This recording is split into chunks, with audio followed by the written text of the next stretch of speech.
Great work, Mike. I mean, you covered all the bases. This case is going to be a slam dunk, thanks to you. Oh, Brandon. This is my assistant prosecutor, Brandon Johnson, Sergeant Mike Spradlin. Nice to meet you. I'll tell you, this guy, what an investigator. Pays his own way, his own expenses, shows what one focused West Virginia state trooper can do. Well, it'll be worth it to put her away. The Munchausen syndrome by proxy was the missing link. I mean, it fits like a glove. But we still have to prove the medical evidence, right? Right. We'll prove that Seth Davis was shot up with insulin, which severely affected his brain function, and that a perfectly healthy Tegan Davis died of caffeine poisoning by being given diet pills on the installment plan. You know, this looks like it's shaping up as a battle of the experts, and if that's the case, well, we're in great shape. Oh, I'd say so. Look, this Dr. Dorothy Becker from Laurel Pediatric has a resume as thick as a phone book, and she's published dozens of papers. Tough to challenge her. She can show that poor Seth had to have been shot up with exogenous insulin, driving it up to a level of 320. The defense won't be able to counter. So our approach is, you think you're right, and this brilliant expert is wrong. Right.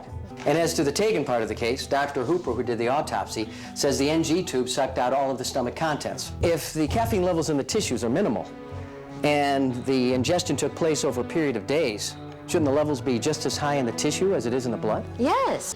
I wanted the medical examiner's office to send it out to another lab, but they wouldn't. The only board-certified clinical toxicologist in the state of West Virginia says no doubt about it. Tegan Davis died of caffeine poisoning. Of course, they've got experts saying the little girl died of rise. Gary supports her innocence and claims he was home and she couldn't have done it. Well, it's a classic case of denial. According to Dr. Zitelli, that's common in Munchausen. When the husband is told, he doesn't believe it.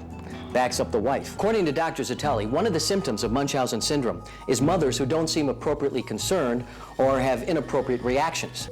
In Munchausen's, the wife does all this to get attention from her husband. And then the husband, who wasn't around, invariably tends to defend the wife. And don't forget the mysterious thiamine injection, after which things went downhill. This is an evil, evil mother. She puts one child in a vegetative state by an insulin injection and murders another with caffeine pills 6 months later. I'm starting off with Dr. Zitelli. Lay out the Munchausen theory. That'll set the motive.